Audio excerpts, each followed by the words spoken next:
Yeah, what is up, guys? Luker back once again. Today we're going to be talking about the 5 decks that I am most excited for, the Darkmoon Faire. The expansion comes out Tuesday. There's a lot of cool cards. I don't think the set is as broken as some of the previous sets that we've had, but I think it's still, it's pretty exciting. It's a lot of cool cards, a lot of cool things that we can try, and I'm looking forward to it. If you're wondering how I rated the other cards of the set and just generally what I thought about it, you can check out my set review speedrun. It's only 22 minutes, I think. It's the last video I uploaded. Should be easy to find. Quickly, I just want to say, I was going to talk about the duels stuff, but I think Solemn and Zeddy kind of summed it up very well. You should check out their videos on it. Not the duels, I'm so sorry. The Battle Pass stuff. You can check out their video on the Battle Pass system. The way we're going to do this is we're going to talk about the 5 decks that I think will be the best decks on day 1. Obviously, a couple weeks in, these decks might not hold up, but I think on day 1, these will all be very good. The order we're going to talk about them in is the order that I am excited for them. The 5th deck is the deck I'm looking forward to playing.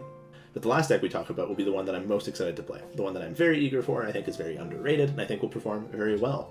Before we get started, if you guys can just take your mouse, scroll down a little bit, just do that. Go to the subscribe button and click it. You might think you're subscribed, but you might not be because a lot of my viewers aren't subscribed. If you guys can do that, it helps me out a lot. I'm putting out currently 1 video a week and I'll be amping that up to 2 to 3 for the new expansion. If you guys want to subscribe, show me some love, it'd mean a lot. I'll be uploading as many videos as my editor is willing to take. So, yeah, if you guys can do that, it helps out a lot. Maybe put a comment, be like, Luker, you look cute today. But yeah, without further ado, let's jump in, look at the first deck that I want to talk about from Madness of the Darkmoon Faire. Alright, so the first deck I want to talk about is probably the least exciting, but I think it might honestly be the best one.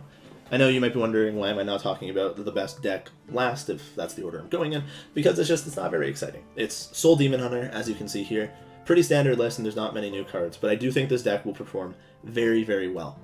If you look at the list, the new cards that you'll see are Bladed Lady, not to be confused with the Bearded Lady you might see at the fair, and the legendary Il'gynoth. Il'gynoth makes your lifesteal effects deal damage to the enemy hero instead, which means I'll draw you Warblades instead of healing you 10, will deal an extra 10. It's kind of absurd. Excuse me. Also, Bladed Lady is I believe it is a 6 mana 6/6 rush, it might be 7 mana. But the effect is what matters. If you have 6 or more attack, your hero has 6 or more attack, it becomes a 1 mana rush. It's pretty easy to achieve that, considering you can go Marrow Slicer, and then the next turn you can play any attack buff, pretty much, and you'll hit it. Literally Twin Slice, Chaos Strike, Second Slice, Soul Shard Lapidary, boom, weapons big, 6/6 rush, I run it into the things and I hit him in the head. To me, it seems pretty good. I think this deck is something that we might see a lot. Depending how many packs people open, you might see it a lot on day 1. But I don't know, I think this deck has the most staying power, and I'm pretty excited to play it. The one slot I was, undecided on was the Penflinger. I couldn't decide what I wanted one of. If you're seeing a lot of taunts or like a lot of Libram Paladin, you'll probably replace the Penflinger with a Consume Magic. But otherwise, I think Penflinger is a pretty good all-around card. You just kind of use it with Twin Slices or any spells to just get some extra chip damage or take board. And yeah, it usually works out pretty well. I think Demon Hunter will probably end up being one of the best archetypes in the expansion, so if you're looking for just a safe craft, then this is probably it. And the second deck on this list is a very fun form of Druid with Yogg Druid. Well, I guess fun based on who you ask. If you ask a professional player who is playing in the World Championships and lost to Rod of Roasting, probably not fun. If you ask Timmy on Ladder, probably a pretty dope card. A lot of people are talking about different Yogg decks. The ones that come to mind are usually Druid or Tempo Mage, and I think Druid has a pretty good footing to take over with this deck. I think this could very seriously be a competitive contender. Obviously, the list might not look exactly like this in the future, but this is a list that ZLSJS and I built, and we think it would not only be fun, but also pretty competitively viable. When you're looking at the list, you're going to notice a few things. First of all, it's very cheap in terms of spells. We're running Innervates, Lightning Blooms, Moonfires even. We have spells from 1 to 3 mana. I guess 4, but Overgrowth isn't really a spell, it's kind of like a lifestyle, so it's a bit different. The game plan is simple. You play Gadgetzan Auctioneer, you play some spells, you draw your entire deck. Obviously you're Druid, so you're ahead of your opponent's mana curve. In your mulligan, you're going to ramp. Look for ramp, sorry. Wild Growth, Overgrowth, and you're going to fucking Auctioneer, and you're going to play your cheap cards. And you're going to draw your whole deck. Now, you have 2 win conditions when you get to the late game. You can either play Chef Nomi, which you're probably going, what? Chef Nomi, what? No way. But yes, Auctioneer draws so quickly. It's kind of like Miracle Rogue. You can draw your entire deck very quickly, but the difference is you get to ramp, unlike Miracle Rogue used to do. They did not ramp. They played coins and preps, but they did not ramp. Druid does both of those. They play coins, preps technically, with Innervate and Lightning Bloom, and they ramp. Absurd. It's the general game plan. You cycle, you play Chef Nomi. If you don't get to Chef Nomi, maybe they clear the board with Brawl, maybe they just didn't like Nomi, they got through it with their minions. Who knows? You can play Yogg, which will do a bunch of crazy things. Yogg will probably clear the board. It'll give you lethal. You know, it's your win condition. That's what you're doing with this deck. You might have noticed there are 2 other new minions in this deck, one being Umbral Owl, which is a 7-mana 4/4 rush. Costs 1 less for each spell that you've played this game. Obviously, I think this card is very good. A lot of people don't think so. In my mind, any minion that gets cheaper and has an effect that can like impact the board, such as the Owl, is good. It has rush, that's good. It gets very cheap because we're playing cheap spells and we can hyper-aggressively discount it. In my eyes, this card is very good. And it seems like an auto-include in the deck. The other one is the Kiri Chosen Balloon, which is the legendary that gives you a Lunar Eclipse and a Solar Eclipse in your hand. We also run Lunar Eclipse because I think it's just the better of the 2 and a good card. Lunar Eclipse deals 3 damage to a minion, and your next spell this turn costs 2 less. This lets you cycle faster. You can play this on turn 2 and then Overgrowth the next turn. Or the same, sorry, you can play this on turn 4, not turn 2. I wish you could play it on turn 2. I wish it worked like that. Play it on turn 4 to kill a minion, you can say still Overgrowth the same turn, and that's pretty good. Solar Eclipse is not in our deck, but you can get it from the minion, and it makes your next spell this turn cast twice. I think this works with Auctioneer as well because of the way Auctioneer is worded, and that's really good because you are going to cycle so quickly. Obviously, the final build of Druid might look different than this, but I think this will be a good day 1 list, and if you have the cards, I'd suggest playing it. If you don't have Chef Know Me, you can take it out for something else, but I do think it's going to be a fun list, a wacky list, and a fun one. Maybe competitively viable even, so check it out. Alright, the third deck that we are taking a look at is Control Cthulhu Warrior. Obviously, you know, Cthulhu Warrior used to be a thing. We would run the control cards, and then you would run the like mid-range Cthulhu minions that would buff it, and then at the end of the game you would and blast your opponent. Now, instead of running the cards that buff Cthulhu, you have to assemble it by finding the pieces, and then you go and shoot your opponent. Yeah, it's pretty good. I think Cthulhu is one of the better old gods, probably not the best. I think Yogg Druid takes that slot, but I do think this archetype will be the most likely Cthulhu deck that we'll see. When you play Cthulhu, your deck starts with 5 more cards than your opponent, and that's kind of not the best. In a game like Hearthstone, where your deck is only 30 cards, you really don't want to increase the size. Because of this, you need to run Cycle, so we have Battle Rage, we have Stage Dive, we have Shield Blocks, you know, Ankar as well. It's really important that you're just drawing cards because you need to make sure that you can get to the pieces. It's not like the odds are lowered because you have more cards in your deck, so it's just important that you can hyper-cycle. You know, I think the deck kind of built itself in a lot of ways. Obviously, we put Cthulhu in because or else we wouldn't be a Cthulhu deck. Then we put a lot of the cards that you see in these like control tempo-esque warriors. We have the Risky Skipper package, which is Skipper, Sky Raider, Armor Smith, Bloodboil Brute, and I guess you could argue Ankar is a part of that package, Power package, whatever, as well as Battle Rage. This lets you cycle, lets you clear board, lets you gain armor, which is good. It's a good package. Most warrior decks are running it nowadays. Afterwards, we have the general control tools with Shield Block, Shield Slam, Barov, Brawl, etc. Then finally, we have some interesting new control tools with Minefield. I think Minefield is one of the best cards, or one of the best new cards being added to the game. It is a 2-mana card that deals 5 damage split amongst all minions. It's the Dynomatic effect, but it doesn't limit itself to mechs. This card's very good. Against aggro decks, against mid-range decks, even against like some control decks. You can just kill off a minion for free. Or kill off like a bunch of tokens or small dudes, and that's really good. It lets you bridge the gap. The current like Bomb Warrior lists and like Tempo Warrior and stuff struggles like turn 1 to 3, because you're just kind of sitting there and taking the damage, and then if things go well, you can play a weapon and start trading and drawing. But Minefield bridges that gap and lets you just deal with anything, and I'm really excited for this card. We also have Stage Dive, which I mentioned before, draws a Rush minion from your deck. If this card is corrupted, it buffs the Rush minion. This is good with our Restless Mummy and our Bloodboil Brute. We were thinking that 4 Rush minions might be too much. Maybe you cut it to 3 and cut a Restless Mummy, but I'm not really sure. Depends on the meta. But yeah, I'm very excited for this deck. I think Warrior is going to be pretty decent. I'm not sure if Cthulhu Warrior will be the way it ends up. You might honestly just do like a standard Control Warrior or Bomb Warrior list and put Minefields in.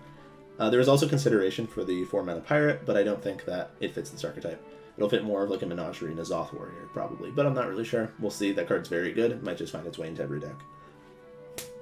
Hope you guys enjoyed Warrior. Let's take a look at the next class. Now we're getting to the Lucre decks. I played Hearthstone for a long time. I've competed since 2017. I'm a boomer in terms of Hearthstone now. But you know what decks I like? I like hitting my opponent in the goddamn fucking head. You know, excuse the vulgarity, but I want to smack the shit out of someone. I like control decks. You know, one of my favorite decks of all time is Freeze Mage, which is a combo deck. Raza Priest I loved, Jade Druid I loved. But deep down, my favorite deck of all time has always been Pirate Warrior. I want to equip a weapon and hit my opponent in the head. And while I don't think Pirate Warrior will be very good this expansion because, you know, there's a really, really, really good pirate, the 4-mana 2/5, you know, it just, It doesn't fit Pirate Warrior as much. But you know what deck is good and aggressive? Aggro Shaman. Aggro Shaman is a deck I'm looking forward to playing. You know, the list runs the early game, the basic stuff, you know, the 1-drops, the Blazing Battle Mage, Sludge Slurper, Storm's Wrath, Surging Tempest. You have your not mid-game, but like 2-mana minions, Bone Shrewer Brawler. Also, one of the best 2-mana minions ever printed in my opinion, Cage Match Custodian, 2-mana 2/2, draw a weapon from your deck. This enables aggro archetypes, and this will be very good in this list. Obviously, our deck is very front-ended, I guess. The early game is there's a lot of early game. You play your 1-drops, you play your 2-drops, you're out of cards, you play Voracious Reader, zoom, zoom, zoom, you draw more. But don't worry, there's more new cards. Whack-a-Mole Hammer acts as a 3-mana 3/2 weapon, which is pretty decent stats. It's a War Axe stat, but for 1 more mana. Well, I guess the same mana. In my mind, War Axe is still a 2-mana card. I can't believe they made that a 3-mana card, man. But yeah, you know, same mana as Fiery War Axe, but it also gives a minion, well, one of your minions, +1/+1 after you swing. So not only is it a 3/2, it buffs your board, and that's pretty good in an aggro deck. Then we have Storm Strike, 3 mana, deal 3 to an enemy minion, give your hero 3 attack. Pretty good. Hit them in the head, then they die. And then finally, we have my favorite legendary of the set, Inara Stormcrash.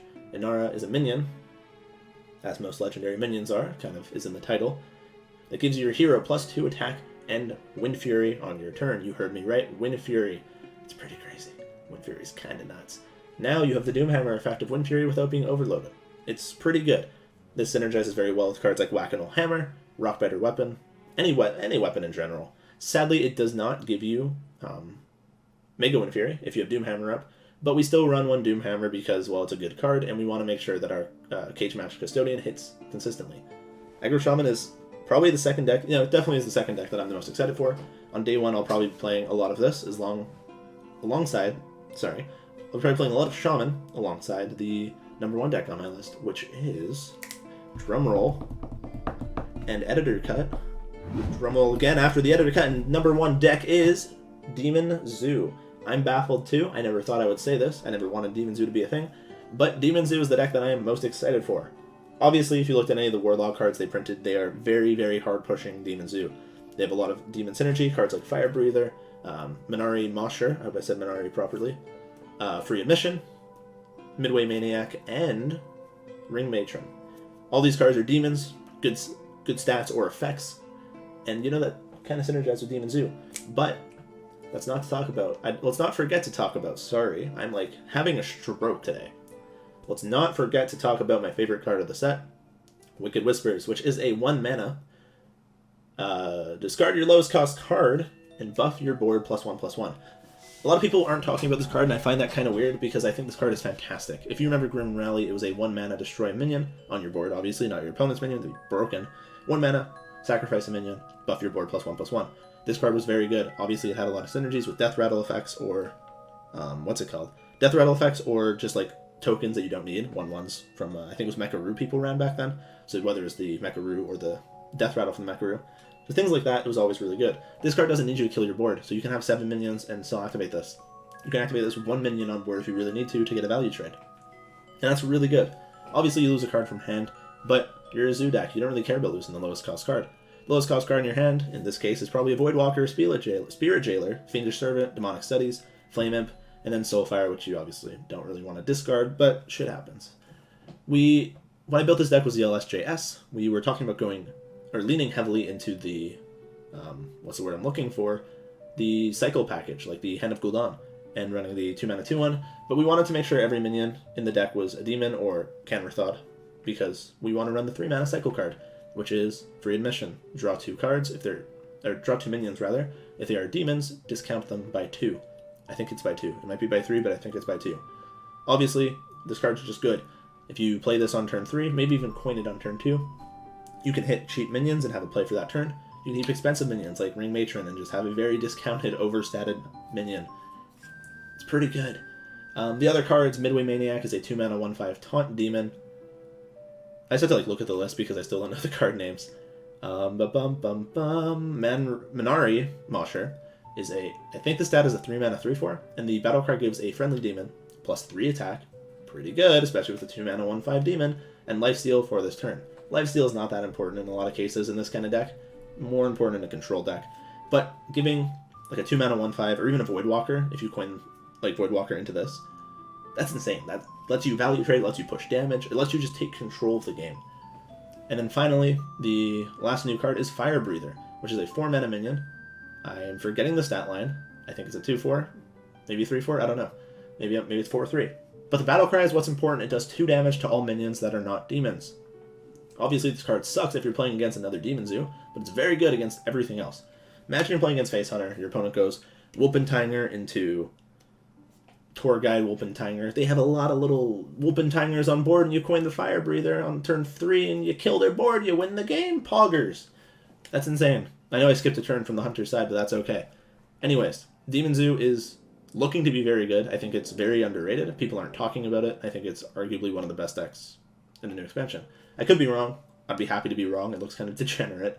But I'm very excited to play this. If you catch my stream on twitch.tv/Luker_HS, I stream 6 days a week. On day 1, I'll probably be playing mostly Demon Zoo. A lot of Demon Zoo. If it sucks, pretend I didn't say anything, but I'm going to try to play as much Demon Zoo as I can. And this wraps up my list, gamers. I hope you guys enjoyed. These are the 5 decks that I think will be the best decks on day 1. Obviously, I could be wrong. It's impossible. I'm not a psychic as much as I claim to be sometimes. But, you know, in general, I think these decks are very good. I think they all are relatively consistent. They all have pretty high power levels. I'm very excited to see where Menace of the Darkmoon Faire takes us. I hope that it takes us to the fair. To a fair place. I hate myself. I'm excited for the meta, though. Seriously, I want to see what decks come out. I really hope the predictions... I hope you probably guys heard my tummy growl. I'm hungry. I just finished streaming, and now I'm recording, so I'm hungry. But, you know, I'm hoping the predictions that a lot of people have aren't right, which is that the meta won't change at all. And that we'll just be playing the old decks with new cards. And it'll be Demon Hunter, Tempo Mage with Yogg, Druid with Yogg, Demon Hunter with Yogg, Shaman with Yogg, Hunter, Yogg, Yogg, Yogg. You know, I'm hoping that's not the case. I'm hoping we get new archetypes. I'm hoping the meta is saved. The meta we have now is pretty balanced, but it's just not very fun. And a lot of these cards look fun, so I'm hoping that they, you know, inspire change for the meta. But if it doesn't, well, I'll be here to complain about it on my YouTube channel. If you guys enjoyed the video, please be sure to press that thumbs up button and subscribe to the channel for all of my wonderful content. You can find my socials in the link below. I have my Discord, Twitter, Twitch, everything there. Check them out. It means a lot to me. I love you guys. Peace out, Cub Scouts. Have a wonderful night. I hope you guys enjoyed, and I'll see you next time when the Darkmoon Faire officially launches this Tuesday. Bye-bye.